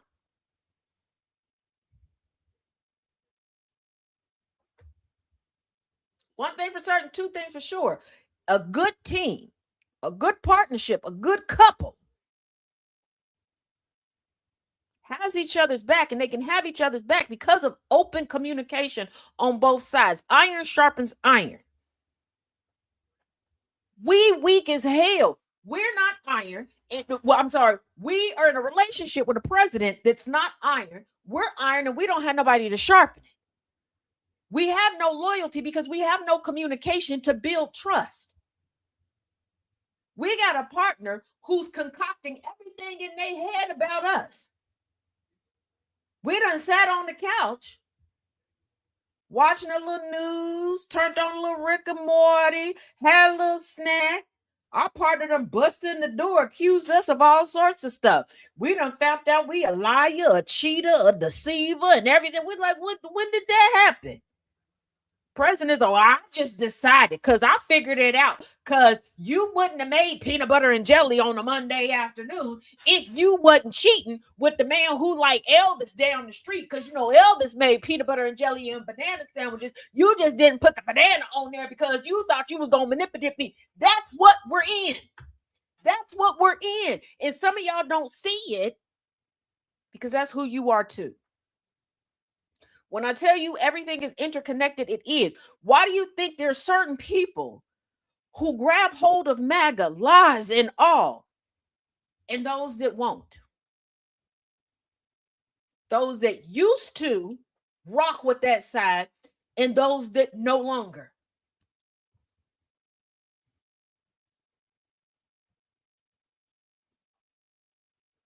As much as we try to pretend like we're so evolved that we don't do so, no, who you are creeps into every aspect of your life. How you choose friends, how you interact with people, the career field you go into, how you align politically tells a lot about you and what you are able to see and what you are willing to see. My day started out pretty decent, then took a deep and then we're getting back on track. I had a conversation with a friend of mine who said something to me, and I realized I have been told this so many times in my life that I have to accept that's who I am, and I have to make a decision. Do I want to remain this way or do I want to move past it? But I tend to blame myself harshly, even when I shouldn't, even when I see that I'm not the one that's at fault. Because there's so much turmoil in life, I don't really want to sit and argue back and forth over who's at fault. So if you want to believe that I'm at fault, I will let you. Is that necessarily right? No. But it does make me hypersensitive to the order of operations and who's doing what and who truly is at fault, who's willing to roll with the lie and who's willing to stand up for the truth. Because there have been times on episodes of this show where I've said, you know what, y'all, I owe you an apology. This is what happened. And y'all, there have been some of y'all that are like, no, you don't. I was sitting right here. You didn't do that. This, and this happened. There are other people that are like, girl, it's okay. I accept your apology. I took note. Just like there are times. Thomas is the same way. Where Thomas is like, you know what, y'all, I'm sorry that there are those of us that are collectively like, no, you didn't do it. You don't owe nobody an apology. And then there's some people that are like, it's okay. We accept. It's very telling. So again, some of y'all can't criticize MAGA. Some of y'all, the only reason why you're not overtly and outwardly supporting MAGA is because you don't know how to make friends. And you don't want to lose the ones that you have right now. Said it. I said it. Get mad all you want.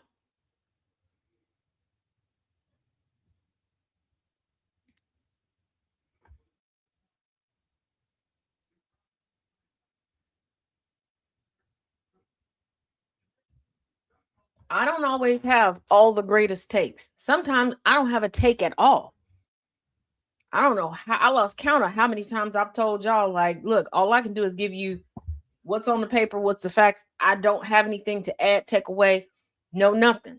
Sometimes I say stuff and I have to come back and make a correction. But you know what? I know I can say it. Because even if you decide, you know what, I'm not rocking with her no more. Yeah, we was friends. We can't be friends anymore. Cool. I can respect that. A misstep can end a lot of things, but you know what? I can make another friend. I will mourn the end of our friendship, but I can make another friend. I don't play a character on TV or online.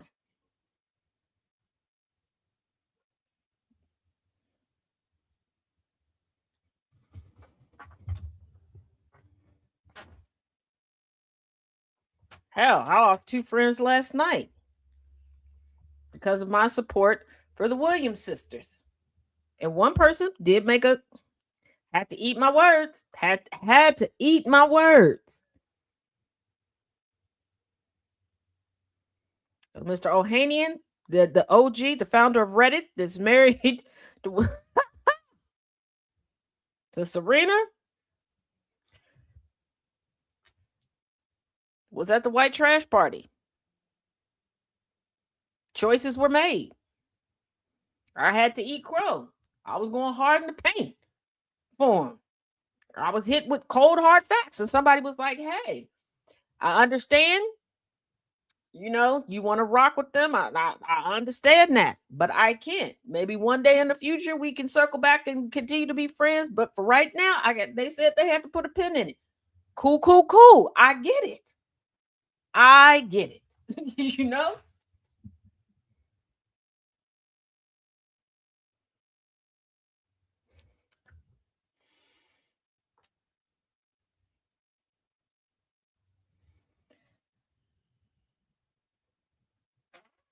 But I'm going to tell y'all one thing that I live by. And it doesn't matter what aspect of life it is. Don't ask or require something that you cannot give.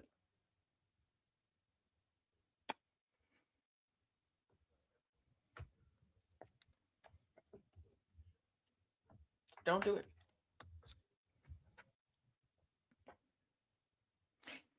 Now, some of you may have seen the video of Pete Hegseth working out, and it's horrible. Now, I don't know what's going on with Pete Hegseth, because when he first got confirmed as SecDef, he's always been out. He's done more workouts with the troops than he's been in the office, so to speak. So I don't know how he's getting worse and weaker. I really don't. At this point, he should be able to do all the workouts with ease. It should come second nature. Okay. So I don't know what's going on. I'm not going to speculate. I'm not. But also, he doesn't have to do this. He looks at this stuff and goes, yeah, y'all can post it. Oh yeah, let the cameras roll. He doesn't have to. This is not a part of his job. I want you to think back. How many secretaries of defense do you honestly know about?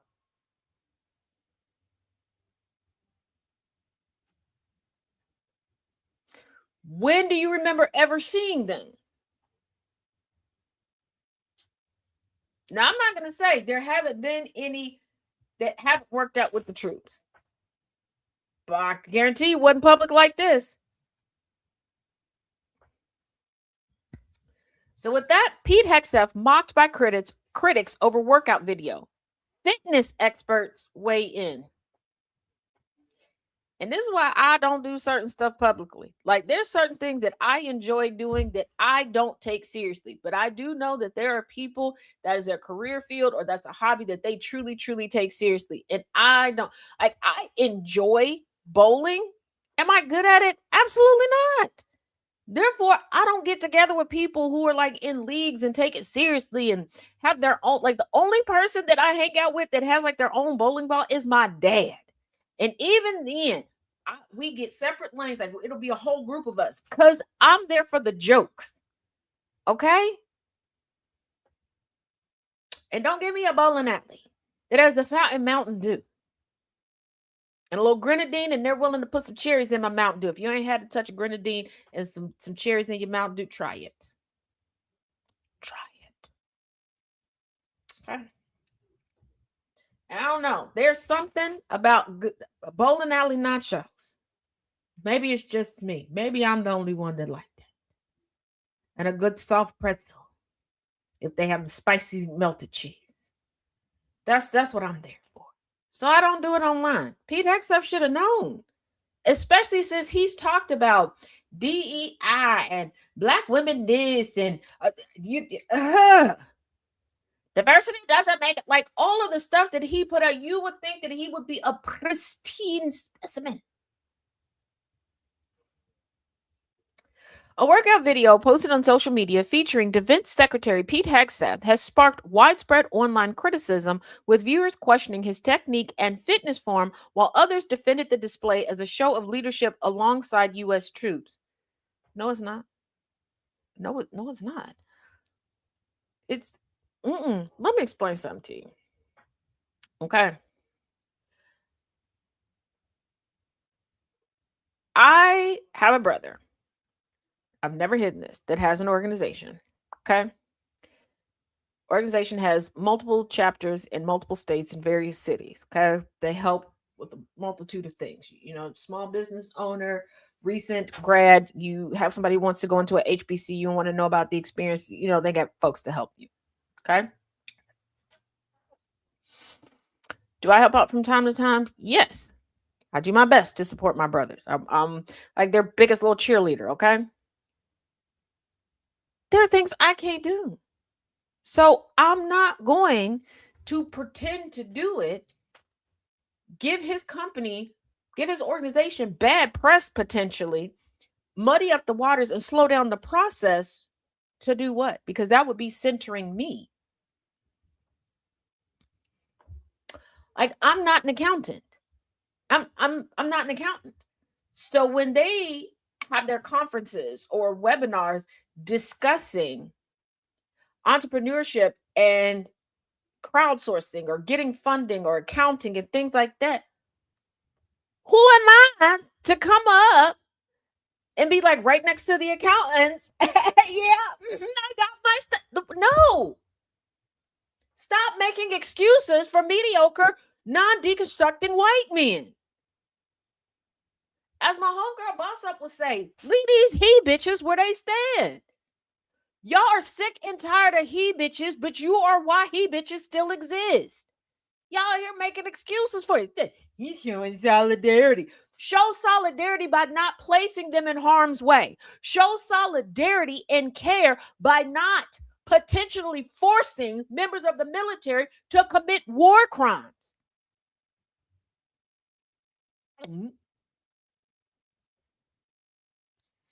Hegseth has at times worked out alongside U.S. troops, joining running drills, push-ups, and other exercises during visits to military installations. Videos of the appearances, including a training session aboard the USS Boxer, have circulated widely online, drawing a mixed response. Supporters have framed the workouts as a show of solidarity, while critics on social media have questioned whether the footage was staged, with some also mocking his form. Here's the thing. Y'all need to stop saying stuff in public that you don't say in private. Sometimes just don't say anything. Just don't. I have had embarrassing moments around friends. Friends have had embarrassing moments around me. There are times we just won't say nothing. I'm not going to sit up there and go. I've had friends make fumbles very publicly. I just haven't said anything. What's the point? Thank you, Annabelle. What was the point? What's the point? Because defending them, I'm killing my credibility and their credibility.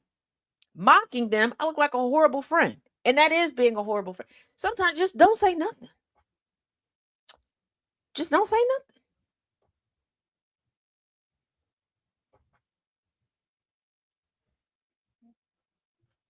Because I guarantee the people that are like, this is a show of solidarity, got hella jokes behind closed doors. Because keep in mind, the same people that are like, this is a show of solidarity, are the same people that under the promise of anonymity are decided to tell insert news outlet here all about Hegstad's new insert. Mm-hmm. Mm-hmm. Mm-hmm. Mm-hmm. Oops. All right. As we're coming into top of the hour in our final 30 minutes, keep in mind today is Mutual Aid Monday here at the Taz Effect, and we do have a GoFundMe request to help out with a myriad of life expenses. You can go to gofundme.com/MRS-SCTLYLES91. Also, if you are in need of assistance or you know someone who is in need of assistance, this week we are spotlighting Community Action Partnership. They help with technical assistance, training, and miscellaneous tools and resources. Partnership. You can reach them at communityactionpartnership.com. All right. Also, keep in mind, you still have time to go to Linktree /CincyTaz, CINCITAZ is in Zebra, and sign up for today's Monday night open discussion on race. You can go ahead and get signed up there, y'all.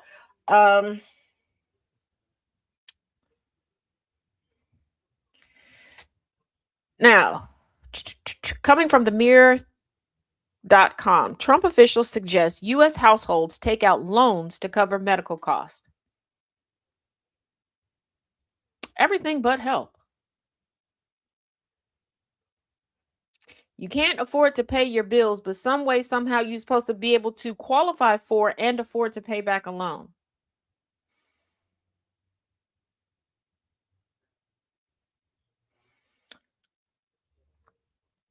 Slip on that jerk pack and get in this marinade bag. I just want to roast you, 'cause I'm gonna cook you. The rich are on my nerves. I'm so tired of waiting on y'all. So I'm hosting a pig roast. I'm starting with Elon Musk and following it up with Trump. 'Cause tonight I'm eating the rich.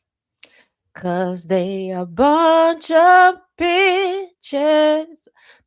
I'm going to eat the rich, 'cause that's all I can afford. The Trump administration is suggesting that citizens who can't afford to cover their medical costs take out a loan from health insurance companies. So now health insurance companies are loan sharks. You know what? I know a lady with she got a powerful prayer. Okay, I didn't ask her what the prayer was because I'm a little afraid. Plus, I believe that some prayers ain't meant for everybody to pray them. So whoever that prayer worked for, just go back to them and ask.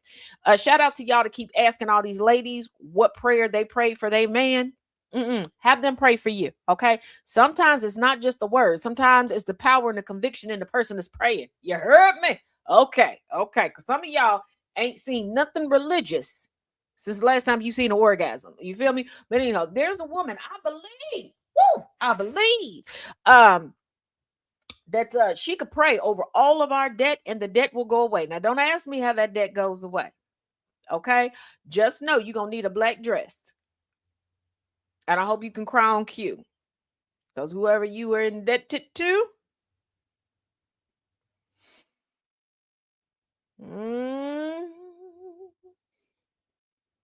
off the list they go to no longer to do. You feel me?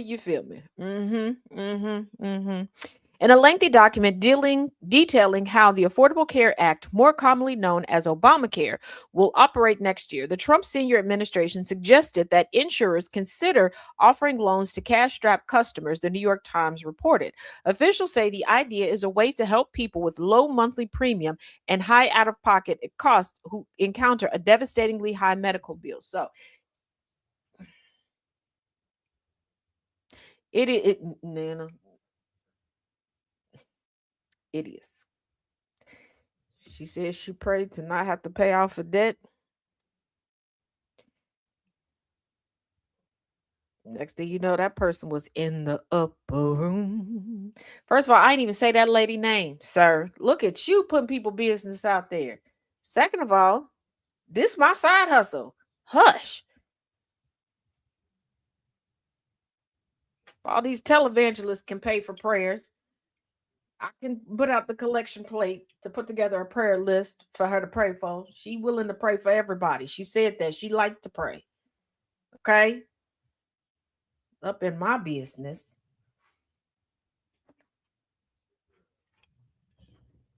But you're gonna tell me these people can't afford regular schmegular, and how they're, if they've qualified for low monthly premium but high out-of-pocket costs, means their credit ain't all that great. How they gonna get a loan?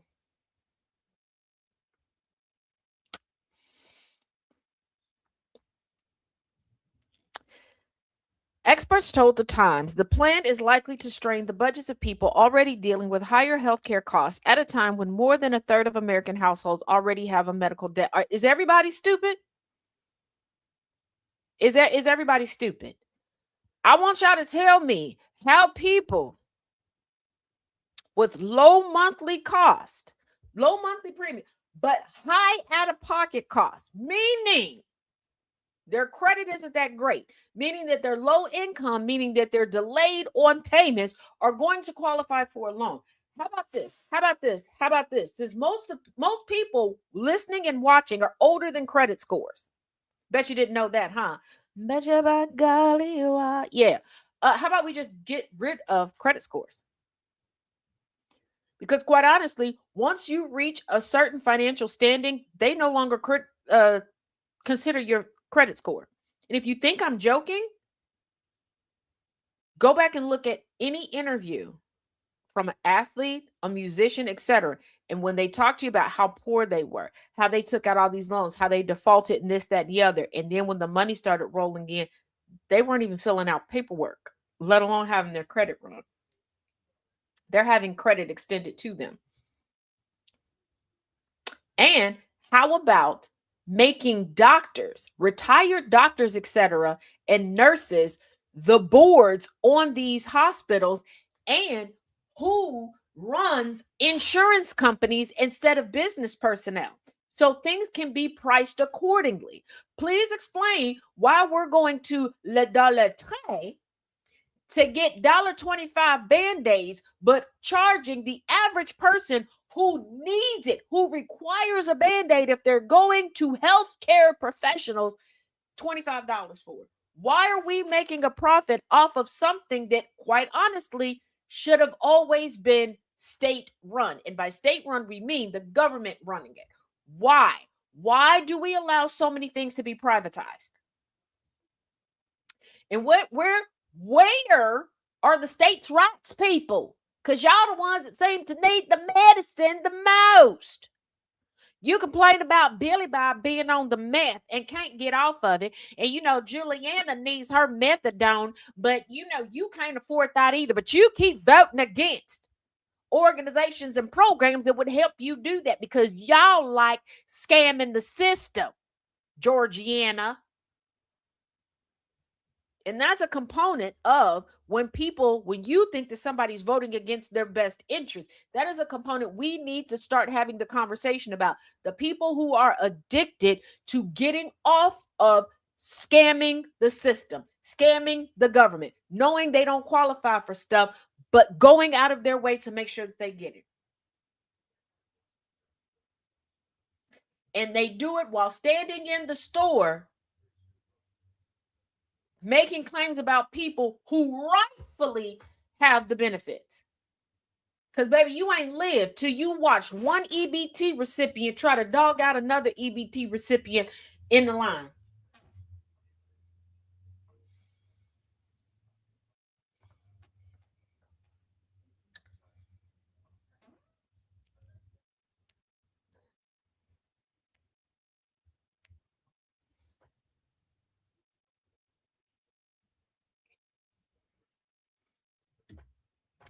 Y'all figured out that Ronald Reagan's trickle-down economics didn't work. Why are you still holding on to his blueprint for so many other things?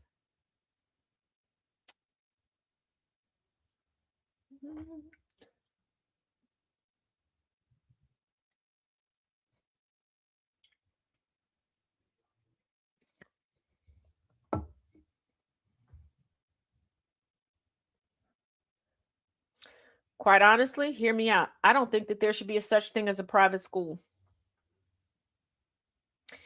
Even parochial schools should be publicly funded. Let me explain why. If you want to send your children to a school that aligns with your religious background, absolutely do it. But people should not be able to get a higher education by sending their children to schools that do not align with their religious beliefs. Number one. Number two, when they said separate but equal, and then had to make modifications to that, why did you allow them to slip, slop, dip, and dab right in front of your face and create privatized anything when it came to education? Especially since I know, we all know together that they still found a way to use your tax dollars to fund these endeavors. Y'all want a better country? You got to get a better grade of people. How do you get a better grade of people? You educate the people.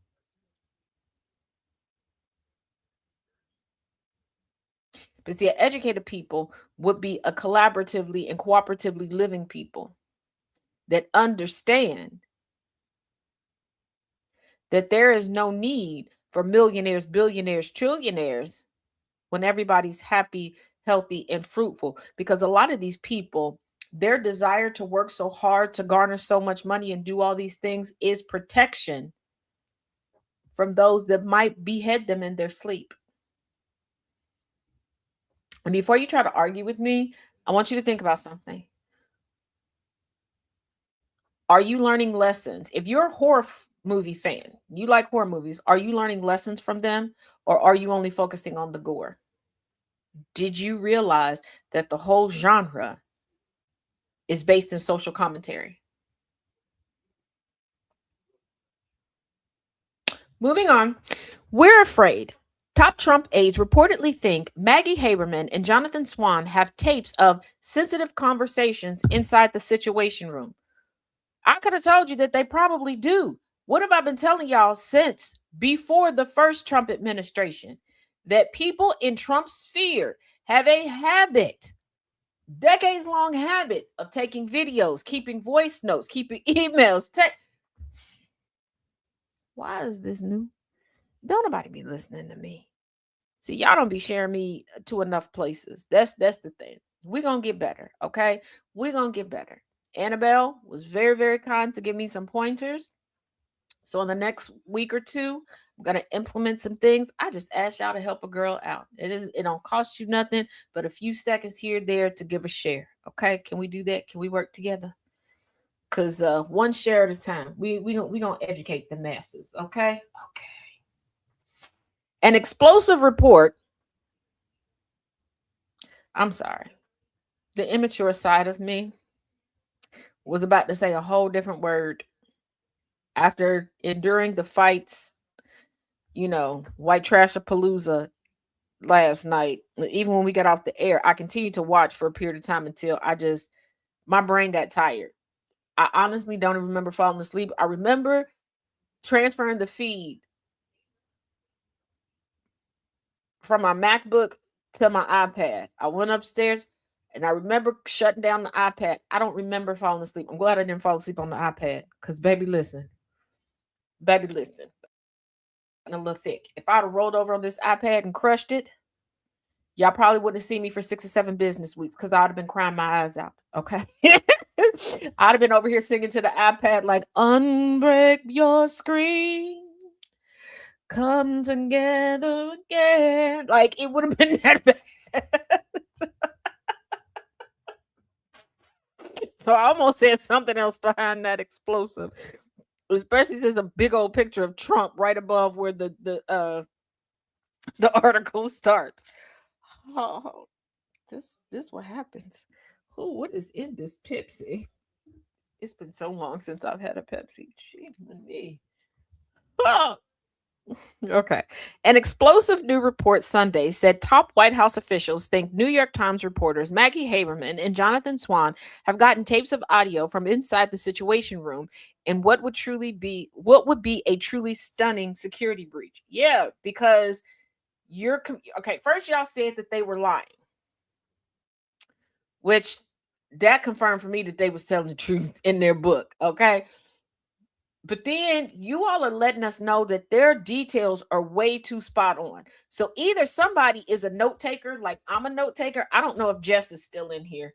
Angry might still be in here, but they've been in meetings with me. Okay. And like,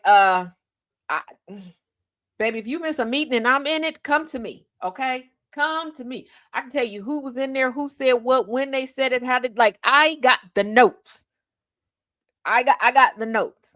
Okay, because one, it helps me stay focused, and two, when I have to go back, especially if I'm given an assignment from whatever meeting it is, I need it to be as detailed as possible for when I go back to it, because sometimes it might be a day or two or three before I can get back to it, so I need to know. So, the shocking report from Axios's Jim Vandehey and Mike Allen states the top aides to President Donald Trump Sr. believe Haberman and Swan got their hands on Situation Room audio for their forthcoming book, Regime Change, out June 23rd. I want to get this book to toss it into the mix of my literature series. I gotta figure out how. I don't know how we're gonna do this. We already got 2 books going, and there's a 3rd book that was suggested. And I think I can fit that into the budget to get it on my Kindle. This one, I don't know, because it's a brand new book. I don't think I can get any discounts. I don't know. We'll see. We will see. But here's the thing: if y'all believe that recordings got out, that means that y'all are not Trump administration. Y'all are not following proper protocol for the Situation Room. It would have been pretty. But yeah, you're not following proper protocol if you think that recordings got out. We're afraid some of our most sensitive conversations were being recorded, an unnamed administration source told Vandehey and Allen, and we have no idea which ones. Yes, I do have Kindle Unlimited. When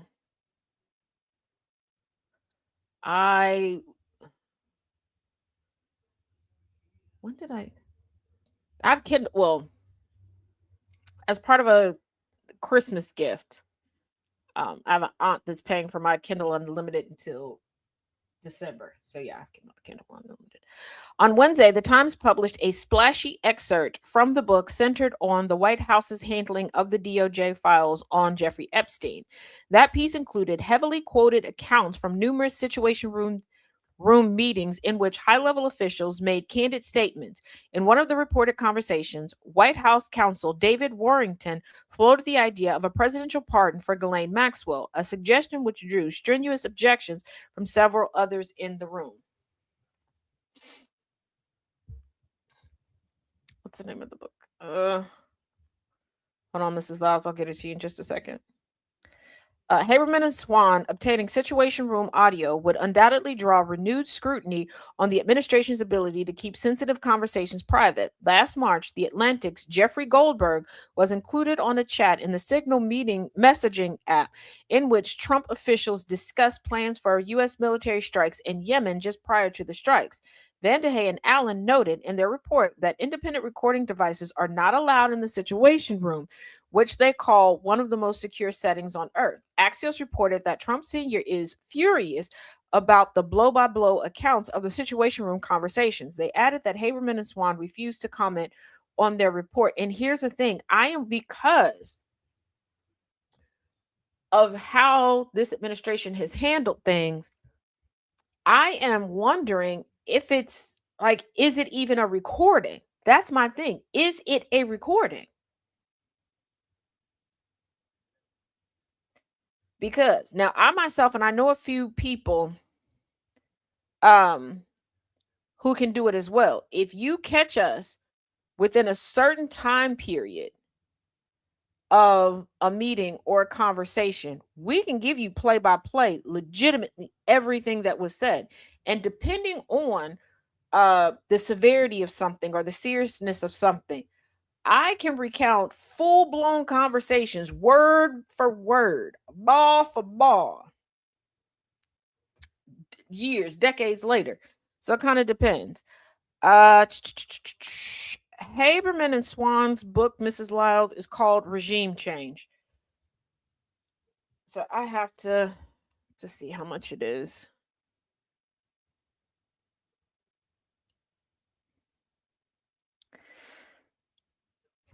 Okay, it's $31 and some change for the actual physical book. And it is one of those I would like to have to be able to put notes, like do my notes, highlight, and add extra onto it, but I don't think we're going to be able to do that this time around. But the Kindle is $16.99, so we might be doing that. We might be doing. What the hell? What the hell? Hold on, sorry. Wait a second. What was I looking up the other night that this came up in my suggestions? How to not die in prison. What was I looking? I gotta look at my notes. I got to see what the hell I was looking up that this came up. You know, we might finish the 2 books that we have right now in rotation, and I may give it some time. And I may check out my my old faithful thrift books and see maybe if they'll have it on a discount there. There's another book option that I have. I may check there. Pull up and can believe it's free. Okay. Well, it comes out on June 23rd. But there's an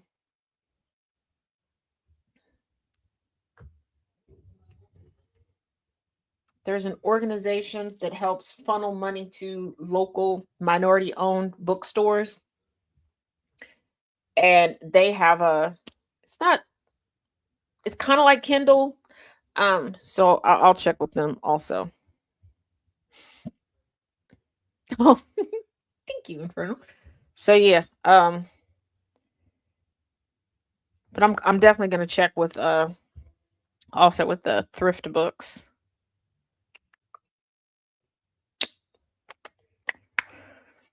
Plus, I got to get with them as well, since I do a lot of the reading and all that stuff, to see if maybe I can get like some discount codes for y'all for when y'all want books and stuff. Sorry, what does the cover look like, if you know? Just un momento. It's just like a tan cover. It just says regime change inside the imperial presidency of Donald Trump, Maggie Haberman, and Jonathan Swan. I'll take a picture and send it to you when we're done here. Because so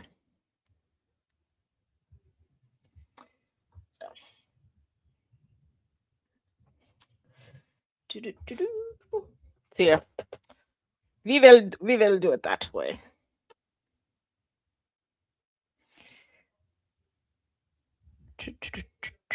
Okay. Coming from, I'm sorry, this is like blended into the alternate.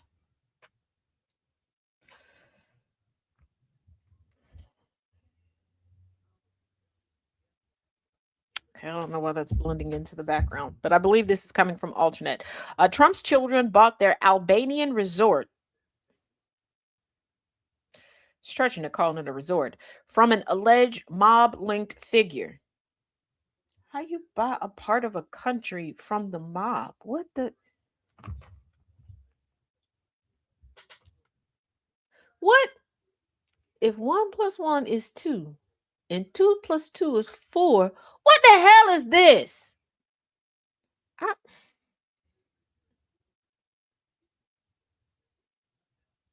By the link. Yes, Annabelle, I will as soon as we get done here. Hold on. Actually, can I?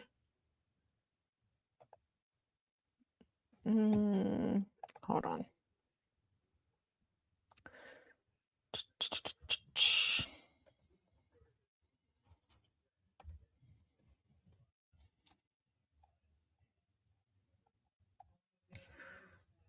There's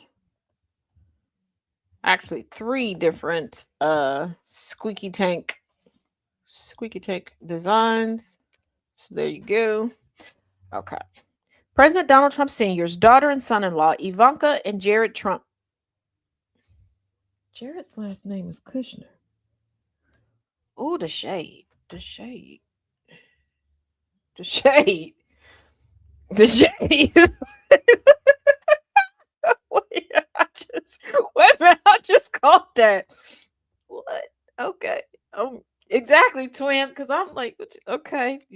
What? Okay. All right.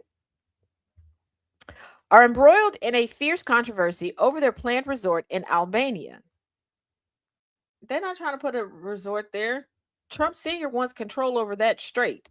And it's already set up as a military compound because that's what it's been used for over and over and over again. I knew that when she told that damn lie about swimming over to it and hiking barefoot through there. You ain't see the snakes? You don't know about them unexploded mortars? Like, okay. Locals previously claimed that it will irreversibly destroy the area's beloved wildlife and increase an oligarchical presence in their country. Now they are adding another accusation, namely that the person who sold the Trumps that land never owned it in the first place. So the Trumps don't own it either. Are you trying to tell me that the Trumps got trumped? The connoisseurs got conned? See what I did there? So he's Jared Trump now. I guess so, twin. They really met Ivanka and Jared Trump. Like, screw all that.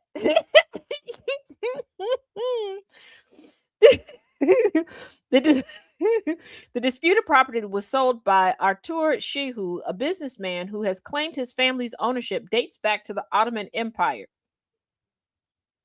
That's all I needed to hear. White man conned white man. Because anytime they're like, well, my family done owned it since input any empire here, you a damn lie. And the newest thing for racist is the Ottoman Empire. I've had so many people, especially with the conversation of slavery. Like, if you believe slavery is wrong, why do you want to play a pressure Olympics when it comes to slavery? But the Ottoman Empire and their slavery, which iteration of their slavery? But everybody's going to the Ottoman Empire. At least they left the Romans alone at this point. And at least they finally realized that a Viking is an occupation. Lord have mercy. So, and to close out for today, oops. Did they basically pull the Nigerian prince scheme on the Trumps? Yeah, in front of that's what it seems like. And just so y'all know, the Nigerian princes, quote unquote, that were behind the Nigerian prince scams were generally tubby looking white men in Florida. I kid you not. You can look up the court cases. But United States. Hey, y'all. Hey, how y'all doing? Now, we know Europeans can come over here and learn a thing or two from us about cooking. And to the Europeans, eat whatever you find, eat it in moderation. And Europeans that happen to be in the Chicagoland area, hit your girl up. We can go have a snack or two together on your dime. We can be temporary friends. Because when you go back to Europe and you get back around your racist friends, I don't know you no more. Just so we know. But I'm going to get my reparations one European at a time. I digress. You know, when people from other countries commit intimate assault, aka rape, they get punished. They get punished. People don't make excuses for them. Like what happens over here in the United States. People don't sit there and go, oh, they have such a good future in their head. Yeah, being a serial criminal. Even when it comes to the aristocracy, what do I mean? Norwegian Prince Marius Borg Høiby jailed for 4 years after being found guilty of rape.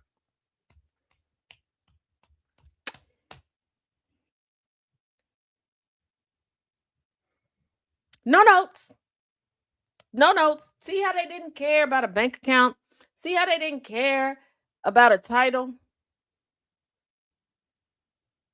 Now, do I believe wartime should have been added? Yeah, but I don't know Norwegian law all like that. And I really didn't have time to really get into it. I'm trying to put together a cabinet. And the pieces are kind of heavy, so I'm slow moving.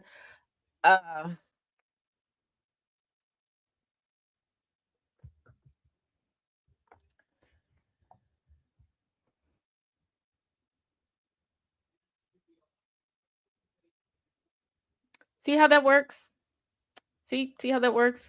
Good luck. Ninja J, it's been pretty smooth sailing. I had one little hiccup earlier today. But I'm about to remedy that. And I'll be good. Yeah. Got a prince going to the clink clink. See how that works? See how that? So, yeah. So as always, each one teach one, each one preach one. It's been real. Some of y'all will see at 7 Eastern, 6 Central. Some of y'all will see tomorrow. They said he gotta go. Agreed. He couldn't use one more time. Right. He gotta go. So, y'all be good. I will see y'all later. Turn the dial up, let the static fade away. We're building up the future, tracking every single day. Start the morning right, let the rhythm start to breathe. With the sound of coffee pouring, giving just what you need. From the sunrise spark to the late night glow, there's a space for your story and it's steady undertow. When the sun goes down and the shadows start to lean, we close it all out with conversations with Jonathan. This is GCPR Radio, loud and clear, where every single voice matters, far and near. Yeah, we lock it in, connect the track, GCPR. Got your back, download the app on your phone today. iOS or Android, we're a click away. When the weekend hits, yeah, the energy shifts. Sundays bring the heat with a couple of gifts. The Kennedy effect gives us the hard-hitting news, breaking down the facts, clearing out the blues. Then Wang, Green, Gambit, step right into the zone. Rule them, their position on the microphone, telling you what to watch, what's a hit, what's a miss. Then it's the villain's view for their random commentary bliss. This is GCPR Radio, loud and clear, where every single voice matters, far and near. Yeah, we lock it in, connect the track, GCPR.